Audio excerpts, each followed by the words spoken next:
ఇక అహ్మదాబాద్ లో air India విమాన ప్రమాద ఘటన ఇంకా మర్చిపోలేదు. చాలా విషాదకరమైన సంఘటన. అటువంటి పరిస్థితి ఎప్పుడు ఎవ్వరికి ఎక్కడ రావద్దు.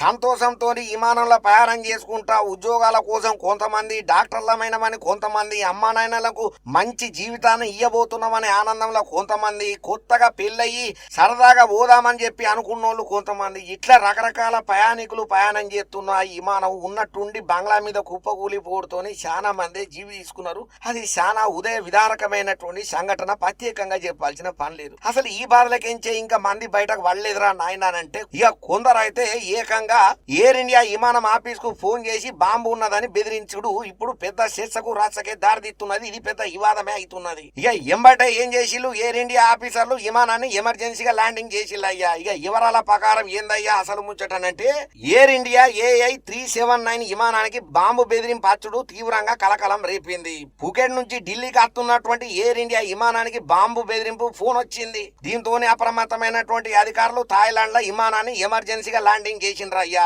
ఈ విమానంలో దగ్గర 156 మంది ప్రయాణికులు ఉన్నారు. బెదిరింపు కాలు తర్వాత ప్రయాణికులను విమానం కించి కిందకు దింపి విమానంలో తనిఖీలు చేతబట్టిల్లయ్యా అధికారులు. ఇక ఈ ఘటన మీద ఇంకా సమాచారం తెలవాల్సి ఉన్నది. అసలు నిజమైన బాంబు బెదిరింపేనా లేకపోతే ఎవరైనా చిల్లరగాడు, సితోరగాడు, ఆకతాయి పోరగాడు ఏదన్నా ప్రాంకు కాల్ చేసిన ముచ్చటన అనేది అధికారులు అరుచుకునే పనులు ఉన్నారట.